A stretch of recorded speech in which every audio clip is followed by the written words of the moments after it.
I'm life and business coach Samantha Sifring, and this is the Online Business Building Mamas podcast, where you learn how to build a wildly successful business from home while raising kids. Hello, everybody. Welcome to another episode of the podcast. So this week, I actually have my husband, Stuart, joining. And the reason that I really wanted to have him join is that I get a lot of comments, questions, and just like general help me type messages from a lot of you around the topic of how to handle it when either your friends or family or partner or all of the above don't support your business or don't understand your business. And so I thought this would be a really nice topic for Stuart and I to hop on and address and give you thoughts like from both of our perspectives, and then from both of our perspectives, like from before and now. It's like a before and after. So welcome, Stuart. Thanks, hon. What a blast. Love being on your podcast. What a treat. Anything that you want to do to introduce yourself? Yeah, I guess start off by saying that my life is wonderful now. Thanks, babe. I spend my days helping the business for a good portion of it, but then also get a lot of opportunities just to go towards my own passions. And that involves working on cars, working on houses, and making sure that the kids are properly taken care of and living their best life. And thanks for making that a reality. And I'm looking forward to helping other people make that their dreams come true as well. Yes. So, for everybody listening who has joined Mama to CEO, Stuart is probably the one who shipped your workbook to you. That's one of his tasks. And for all of our contractors, everybody on our team, he's the one who sends payment. So, you do some really good stuff in the business and volunteer at the kids' school, do field trip chaperoning, do breakfast making, all of that. And I think you are also famous for making me a latte every day. The morning coffee. Oh, yes. Yes, Nothing would run without that. that's the truth. That's like the real fuel of the business. Okay. So I think first, I really just wanted to hear the thoughts that you have, and then we can kind of like discuss each thought you have if you have multiple ones. But when you hear about like people reaching out to me asking, like, how do I handle it if friends and family don't support my business or don't understand my business? Like, what are your thoughts? What comes up for you? Yeah, I think I'm so used to having a family that's kind of unconditionally supportive. If you ask for some help, they're there to watch the kids, to give you a ride to the airport, to do whatever needs to happen to make your dream, your business happen. That, yeah, it's difficult to know why there would be people who don't support it. But if they don't understand it, I think that's a really important thing to take care of first. I'm not sure if our families knew much about your business when it first started or They really still don't. understood. Yeah, My aunts think that I deal drugs. exactly. But they know that they see the lifestyle changes, they see our greater freedom.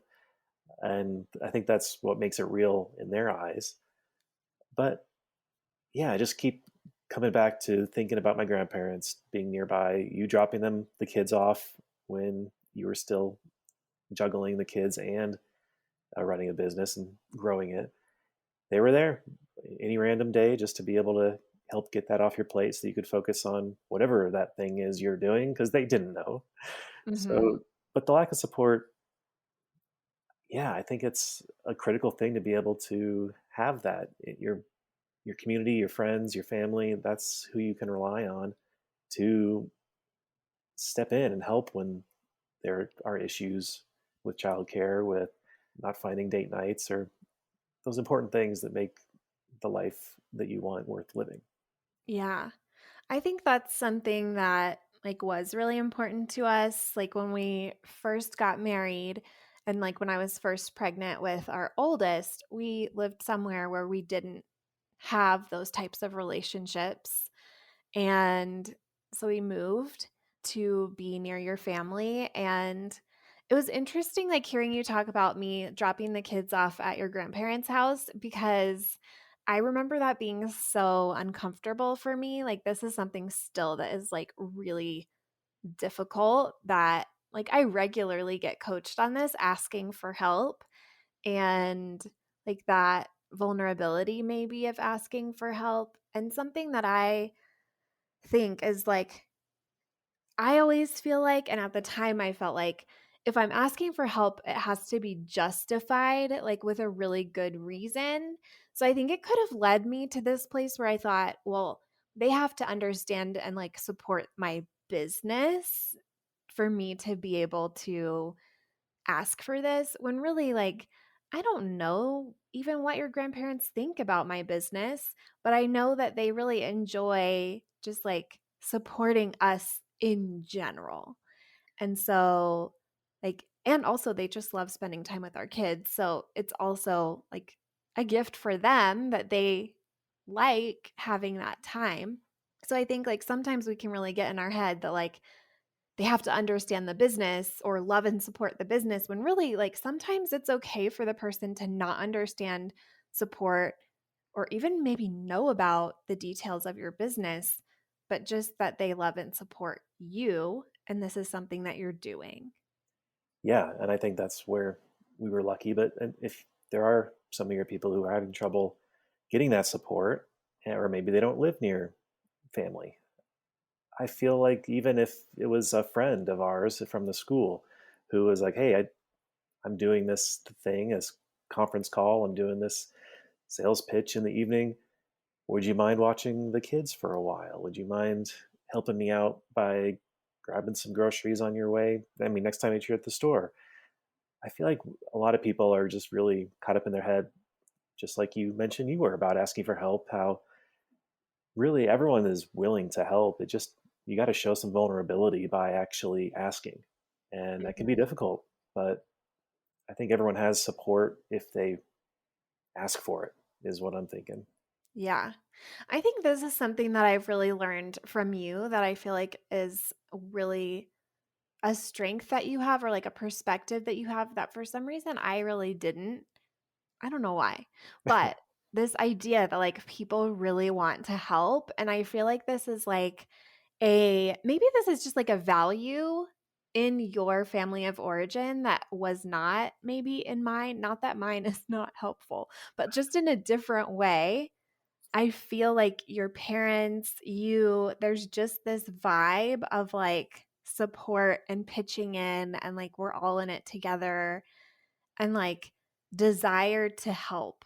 Like your parents are the kind of people who would like drop something and like go help anybody, like Absolutely. friends, family, like that's just who they are. So I think like that's a value that was really instilled in you. And like I see so many examples of that in your past, of like being willing to just do crazy stuff, maybe for friends or family, or like for me, like you would like in college drive 24 hours straight to come visit me for like a weekend.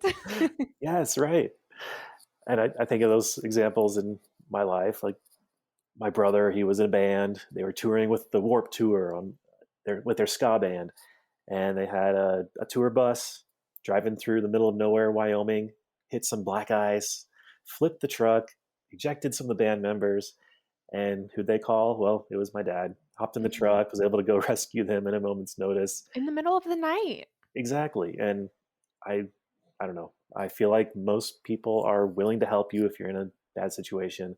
Obviously, my family might be a little on the extreme side of helping in Yeah. any situation, but that kind of help has been a huge assistance for us. And I feel like most of your clients have a similar support system. And if they don't, just ask. Yeah. I do think, like, of course, this is not true for everybody, but I do think that for the majority of us, it is more about the story we have in our head and the boundaries that we are putting in place to block ourselves from being supported than truly not being supported. And I think like this is something that I've talked about so many times. Like back when I used to do discovery calls one on one with people to sell my coaching, so often the number one obstacle was I have to talk to my husband. And like I mean, anybody who brought up that concern, it was a husband. It was not like any other kind of like person in their life or partner. It was like a husband. Maybe it was like a more traditional kind of relationship or something, but they would bring this up. And something that I would always say was, in my experience, my husband has always been really supportive of the things that I like really, really wanted to do. And all I had to do was say that. And if I would come to the conversation unsure, like there's just like such a difference, I think, between like, this is really what I want to do. This is why. This is how I think it's going to help me. Like, this is why this is important to me. That is so different than, well, there's this thing and it costs like a couple $1,000s. I don't know. What do you think? Should we spend thousands of dollars? Yeah, I remember So those different. conversations vividly, and I think it started even as small as maybe it was like $250 or $300 for It some. literally was. And I remember like I was unsure about that investment for a year. Right. And when you did it, it finally got you to a certain level in that business where you were able to really crank it up and pay that back or earn it back in next to no time at all. And I feel like that built up a history of success, a track record, where the next time when he came and the investment was 2,000, it was, yeah, I'm still going to ask questions and poke you, make sure that you're actually really into it before giving the okay. But I always am open to whatever your desires are, and that's I think something that you proved to be a good investment. Yeah. That's so funny, like, thinking about it now from your perspective of, like, I would bring this and you would be thinking, like, I'm poking at it to, like, make sure that you're, like, really all in with it, because in my mind, it was like, Stuart hates this thing and really doesn't want me to do it. Yep, that's it's just my analytical mind. Like, hey, let's look at all the other alternatives that we might spend this money on. How's it going to change some goal we might have had for the future? And I remember a lot of times it being, well, sounds good. You know, you're going to have to drive that 15-year-old car Oh my for a gosh. little while longer. Yeah, always the car. We put off getting a better car for so long, like, so many investments and ugh, years, like, years of mastermind meant years of shitty car. But yeah, it paid off, and I think it is really up to the people you're talking to come up with that good sales pitch and say, hey, here's what I think life will be like after I imbibe this knowledge and, you know, take off with the business and focus on and make it a priority. I think that's probably the biggest hurdle. Um, Mhm. Here's what our life could be like. And I think that ours has been, our life has been so changed by your business that even if you were to give a pitch, right now it's beyond what we could have imagined. And I think Yeah. that's one. Now it's just like, "This is what I'm doing," if I even say that at all. It's like, "Oh, by the way, I spent, like, $50,000 today." Yeah, that's a number. I feel like that number is so different to me now than it used to be. Like, we're just like on such a different scale with the numbers we deal with, or at least for me in my mind, I feel like I've become desensitized or just like the scale has changed. So earlier you said you're really analytical, and this is something I get a lot. So my clients, my audience, they will always come to me and be like, My partner is very different. They're very analytical. The data is very important to them. And it's like presented like no one else in the world is like this. And I am just like, join the club. Like, I feel like most of my clients who are married, their partner is that way. I feel like it's like just these two personality types of like more of the like creative entrepreneur risk taker type for some reason will pair off with this analytical type.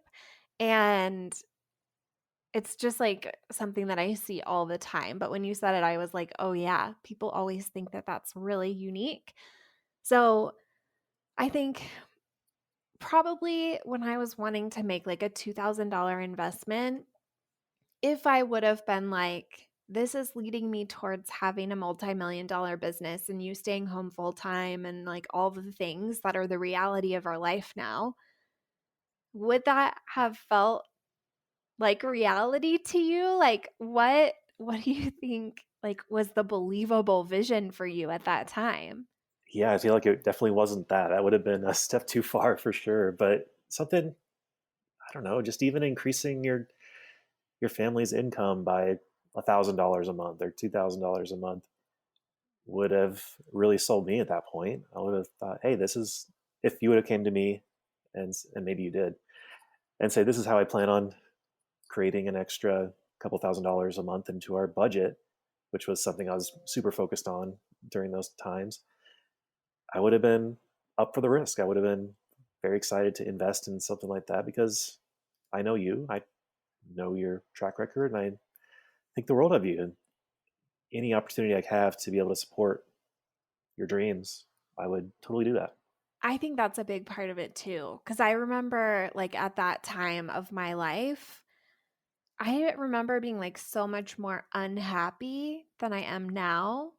And it just now looking back, it feels like all of this was inside of me not being expressed and like had to come out. And I needed help getting to that place. And I think you saw that I was just like searching, for something. And you were just like wanting to help with that. When you talked about the extra thousand or 2,000 a month, like I was just like, oh my gosh, that's so easy. Everyone can do that. Yeah, And it's so true. I remember that time of our life. Like, I had all of these little gigs that I would do for like 200 a month max. And that made such a difference. And I think that this is something that like people always want to hear more about from me, from us, is like this time of our life where $200 felt like a make or break in a month.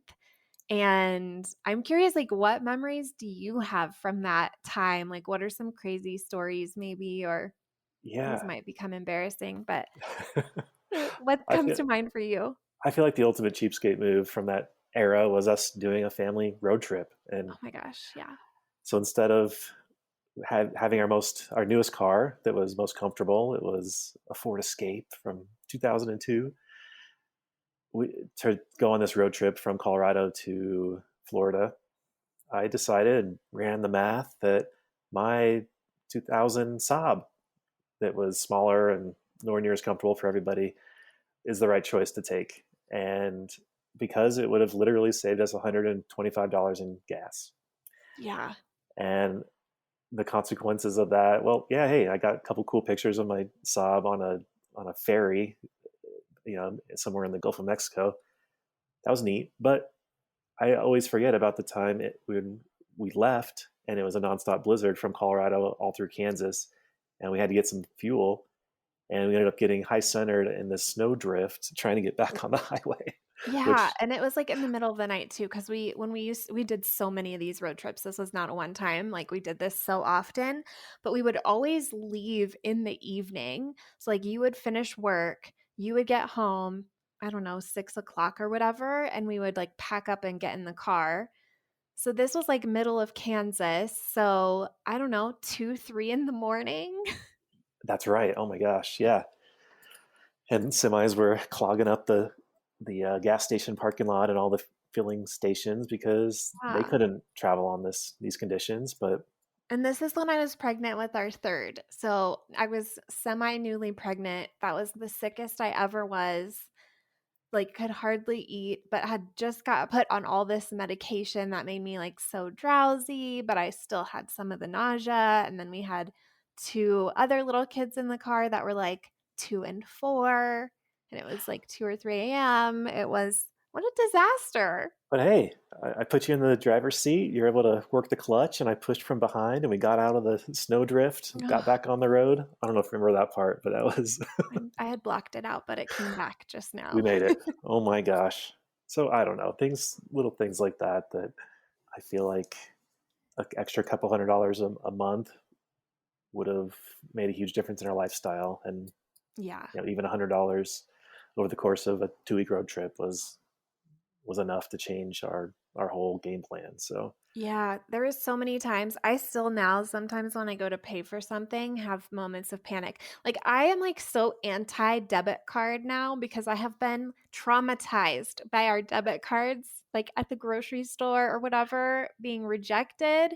oh I feel like yes. we were just like living on the edge for like years. And I was telling a client this a couple years ago that it felt like we would start to get ahead. Like we would be like paying things off, like paying off debt or getting some savings or like that kind of thing. Like we would get in this good position and then something would happen. Like you would lose a job or we would have an unexpected expense or I don't even remember now like what even all the things were, but it felt like we would like get ahead and there would always be something that would happen and then we would always be back to this place of like living on the edge. Yeah, paycheck to paycheck, and it never really could make any traction until really you started moving these entrepreneurial ventures forward and really Yeah. changing the the whole calculus, I guess you could call it, of our budget. And if there's anyone out there listening who's in that same spot right now, or every paycheck feels like it's already spent by the time it hits your account, yeah, it might be a couple months or years of sacrifice before your business might pay off. But you're listening to the right person. Sam's got the formula. And I think it's just a matter of time before anything can work. It just, you need to be willing to change, willing to put in the effort. And Mhm. I guess Sam, you're the expert. You got all the steps planned out, but it's worth it. I think that's investing in your future is always worth it. That's something everyone I feel like knows or has heard intrinsically. Just do it. Yeah. Move forward. People are there to help you. The knowledge, the steps, they're all out there. Listen to Sammy. Oh no, not everyone's going to call me Sammy. Oh no. Yeah, I think that sometimes people can feel like investing in getting your business started, investing in learning how to make money with your business can feel to a lot of people who are not in the entrepreneurial space as not legitimate or not real. And I always think about like our sister in law. She had a restaurant that she started. And actually, you've had a couple family members who have started restaurants. And the amount of time, energy, blood, sweat, tears, and especially money that go into a brick and mortar business before you can even accept any money. Like before the doors even open for the first person to walk in and hand you money is astounding. And I think with online business, we can be kind of entitled to forcing the business to prove itself before you'll put any resources into it. And I know I was for sure the same way. Like you saw, like I had a whole year of not investing in the business, of like torturing myself over that $300. And before I finally just broke down and was like, okay, I need help figuring out how to do this. And I'm curious your thoughts about that because I think it's presented very often as like the sensible, responsible choice is to earn money before you invest money. And it's just like so backwards. Yeah, I think it really is, and I don't know if this is a good analogy, but it's just like anything in life where you want results, whether it's losing weight or building muscle. Yes, you can do push-ups in your basement and make some progress, but getting a trainer, a coach, going to the rec center costs money. It's an investment, and it makes at least I've noticed makes a huge difference in the quality and the speed of the results. And that is really amazing trying to compare a brick and mortar business or any other some franchise or something like that. There's startup costs in anything, but learning the skills it takes to grow and sustain a business, it's just like a muscle, and you do need to work it, and it takes time, and you will get better. Yeah. Yeah. And still like so much cheaper than going to business school or something. Wow, so true. Yep. Okay. So speaking of investing, something that I've been thinking about a lot lately that has come up for some of my clients is like this guilt about investing time and money into something that feels like it's just for them and how that can feel like a negative impact on their family and their kids. And I am curious because you've had a front row seat to all of that. I'm curious what your thoughts are about that. Like, have there been negative impacts? What were they? What are the impacts now? Like, just what are your perspectives on that?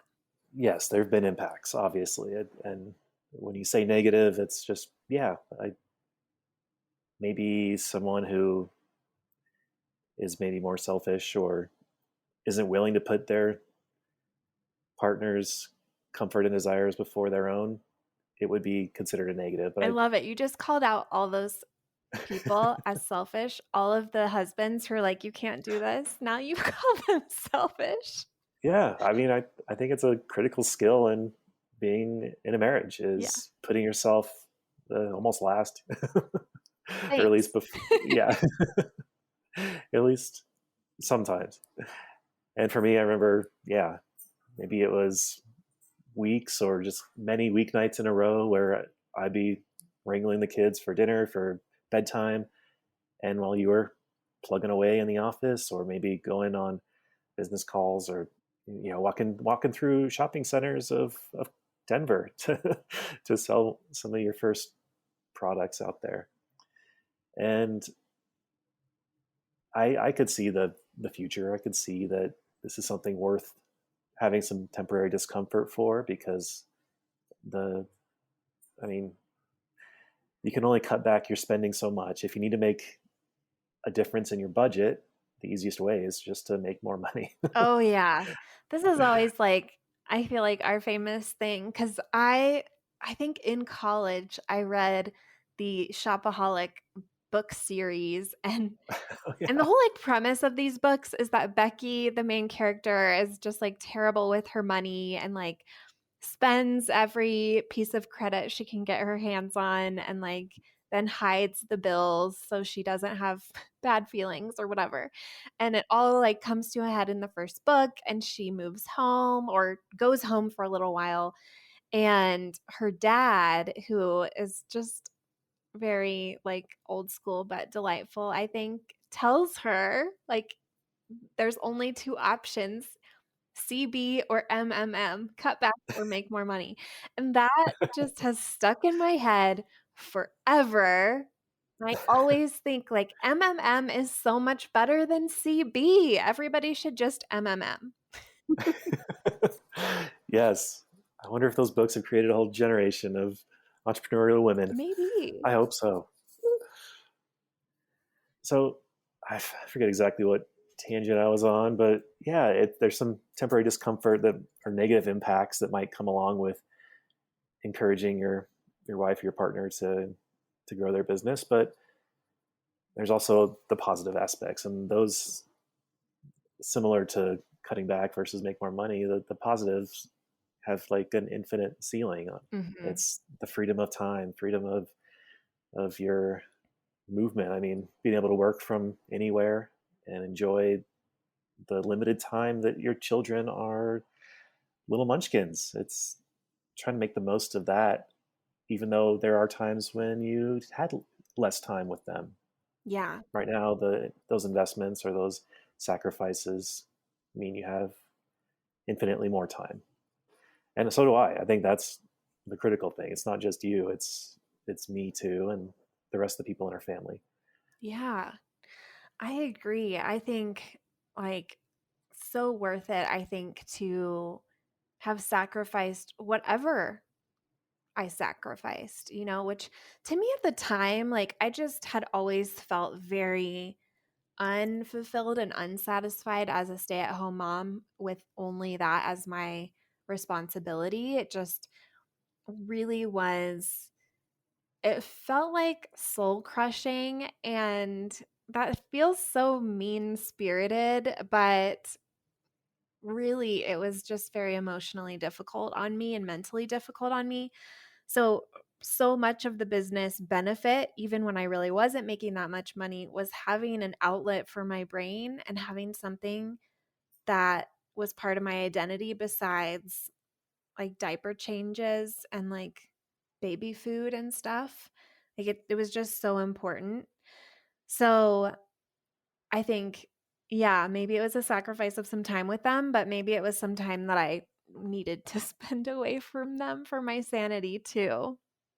Oh yeah, and I feel like even just looking at that time as your hobby, Mhm. which everyone needs to keep their sanity.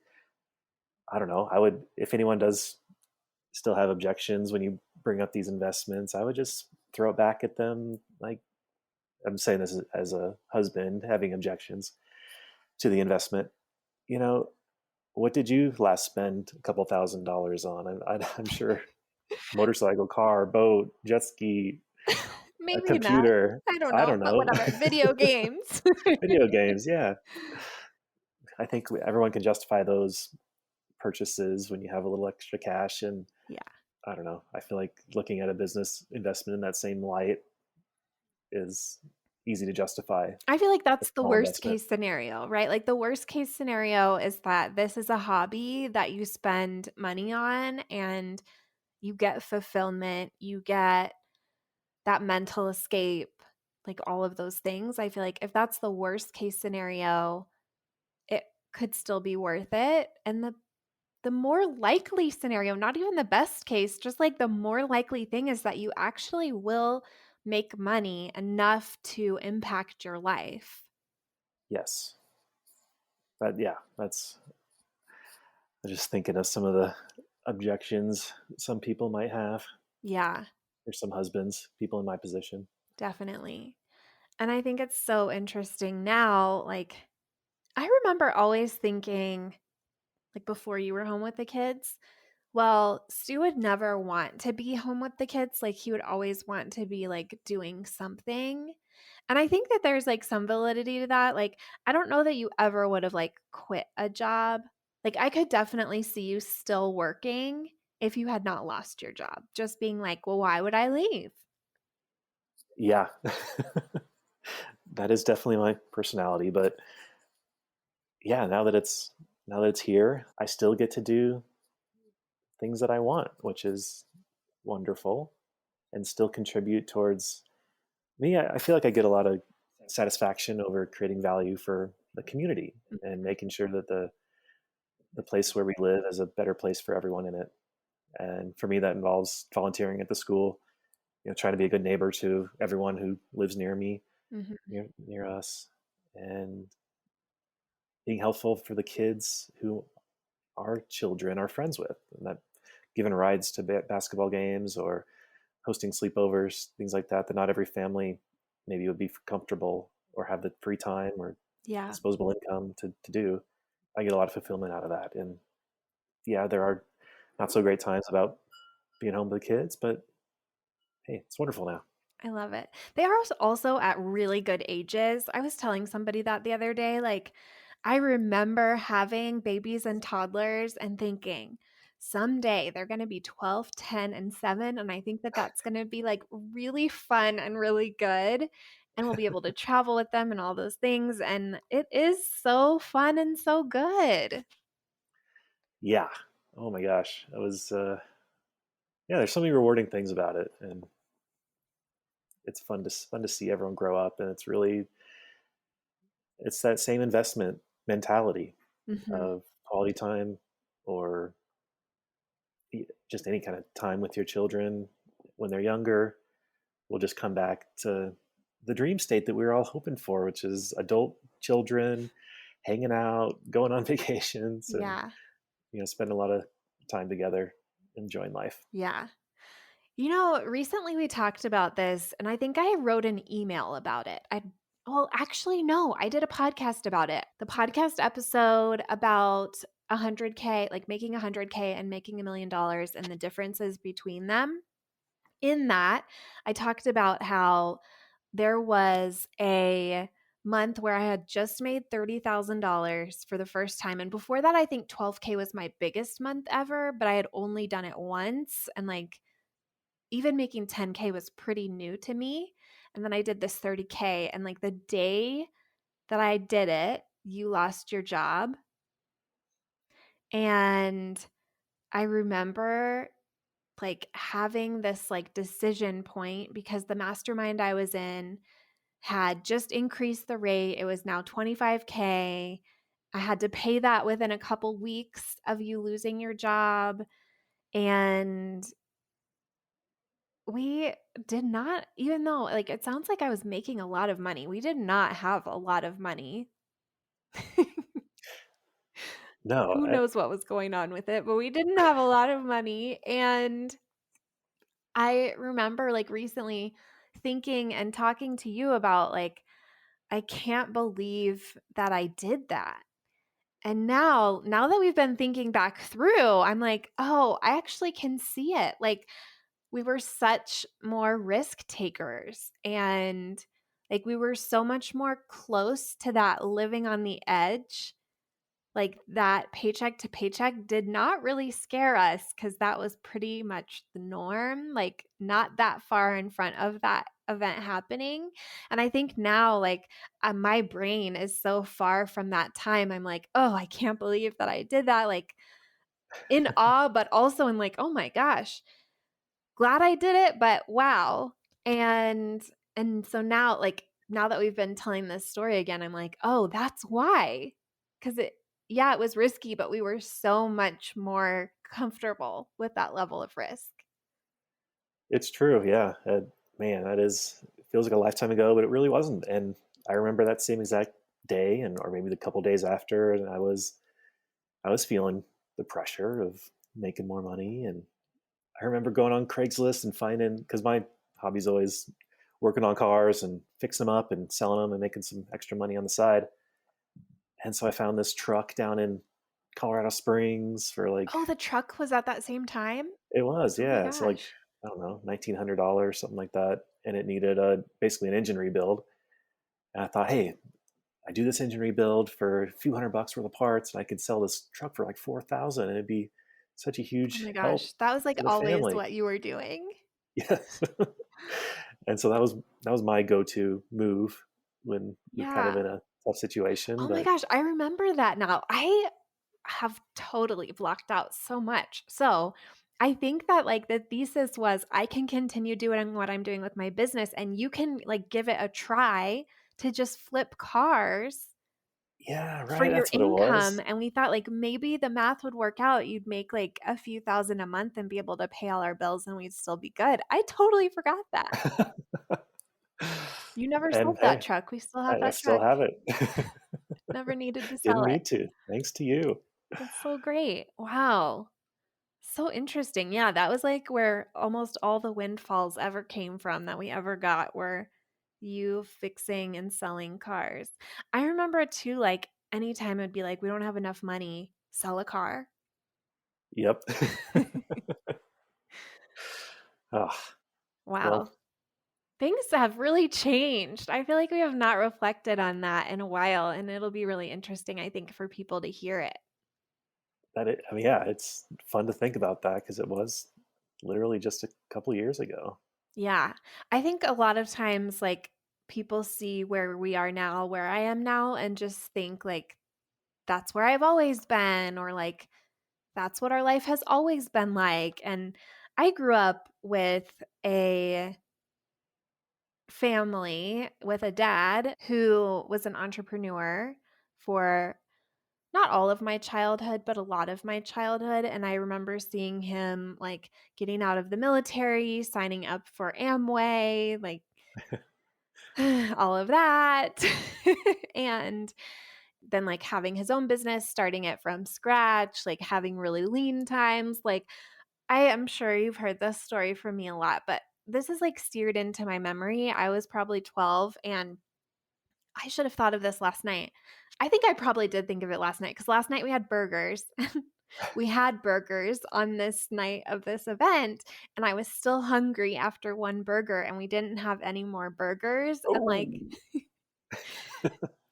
in my mind, this was like such an upsetting event. And then there was times I didn't get allowance and that kind of thing because they couldn't afford it. And like this is not like deep hardship, right? But it was just like signals to me that like things are not as good as we would like them to be. And so I feel like I had kind of like grown up with lean times, feast and famine, right? Like I yes. had seen all of the spectrum of that. And then I think you had more seen like very humble beginnings, building up to a comfortable lifestyle. And then when we started our lives, we were very comfortable. And then things took a turn for the worst in 2008, 9 era and just kind of set us out on this course of struggle. Like, or I feel like more like living on the edge. It felt like it wasn't like terrible struggle. It probably wasn't obvious to anybody who knew us because I would have been mortified, but it was tough sometimes. Yeah, and I'm sure there's lots of people who feel like they're in that same situation, but it really was those investments that you put into yourself and your business that got us out of it. And Mhm. it is really fun to think about those times Yeah. of lean living and It's fun now. We're not there. It's like thinking about camping, like camping feels much more fun to think about than to actually do. Yeah, that's really amazing. Well, I'm glad that we got to reflect on this. I feel like this is always kind of what I think about when I think about the impact on our families of taking these kinds of risks or making these kinds of sacrifices. I always think like, yeah, look at the impact. Like, look at what we're able to do with our kids now. Look at the fact that you're able to be home full time. Like, look at how much easier, less stressful, like more fun. Like, I know people are like, money doesn't like buy happiness or whatever. Like, our life is so much better with money. It's not perfect. Like, our kids still go to the principal's office and like yes, bad things still happen. But like, man, having more than enough money to cover needs, wants, that kind of thing just like really enhances a life. It's so worth it. absolutely. Yep, that's exactly what I was thinking. It's worth it.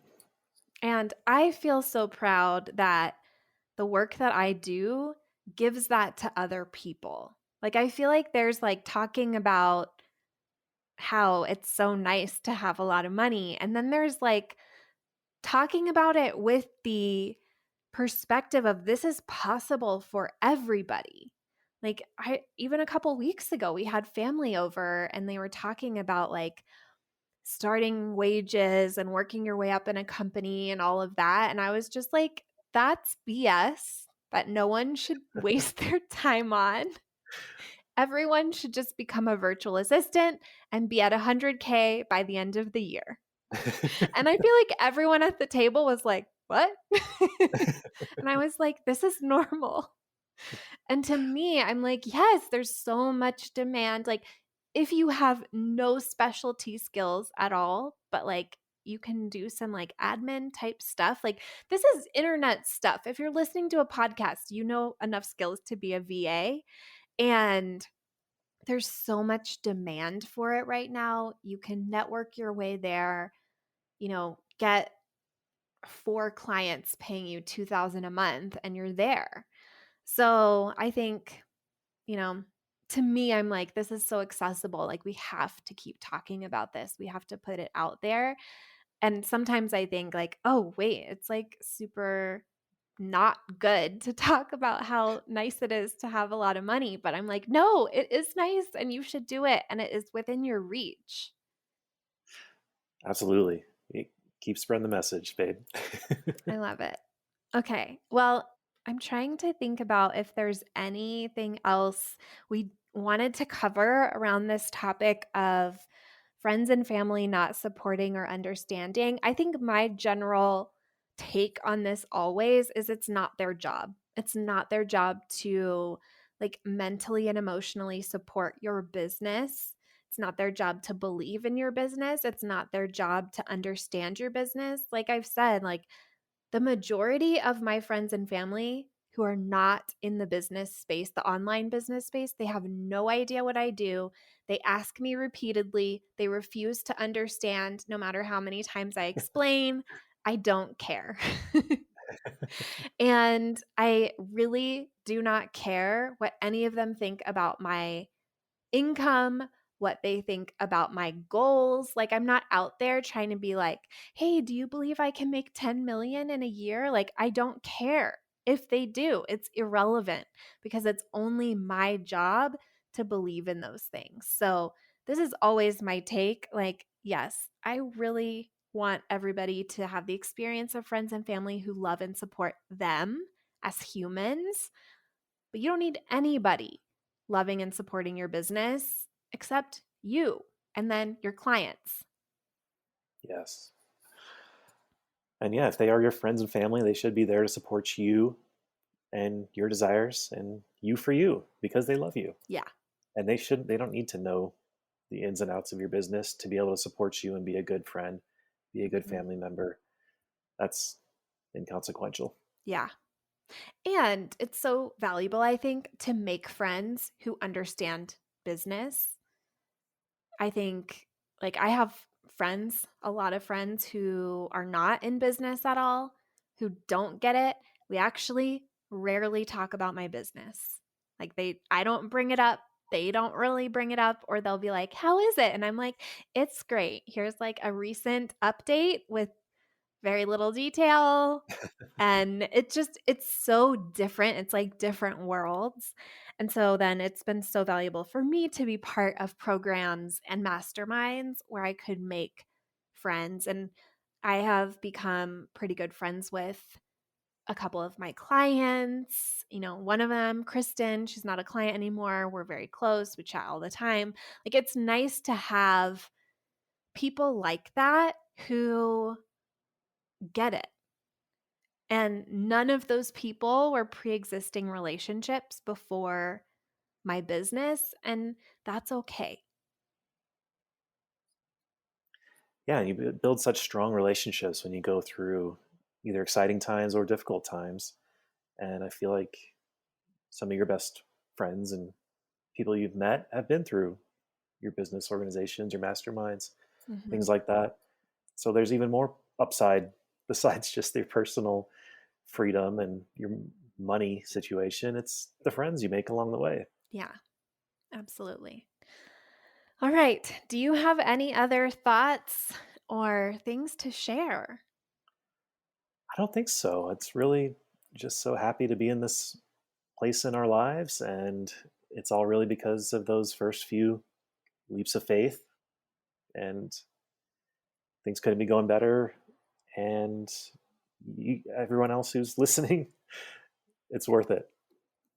Yes, it totally is. And when you said leaps of faith, it made me think of how much it felt like a leap of faith at the time, and how I also had this mentality of like, this has to work. Like, I'm going to do whatever it takes to make this work. This has to work. Like, it's not I'm going to wait and see if it works. Like, I took full responsibility of like, this person I'm investing in could totally drop the ball. I'm still going to figure out how to make this investment back and get what I came for. And of course they didn't. Like, part of having that like really responsible mindset that I had about investments was being really cautious about who I invested in and being really certain about it. And like, that is a big reason why I'm really happy to have money back guarantees with my program, because I want to own that, like that expectation of like, I'm going to deliver at this standard. But I think for me coming into the investments, I just felt like if I'm going to make this sacrifice to put the money towards this instead of something for the family, then it's going to work. That's just the only option. I'm going to make it work. That commitment, I think, is probably a big part of your success. Staying with it, having that mentality, it's obviously a critical component. Yeah. Yeah. And I think you saw like there was years of very minimal return before years of maximal return, Yes, but it all paid off. It was all worth it. definitely. Well, thanks for joining me. Thanks for all your support and such nice thoughts on this podcast. Of course. Always be here for you. Thank you. Yeah. All right. Bye. Bye.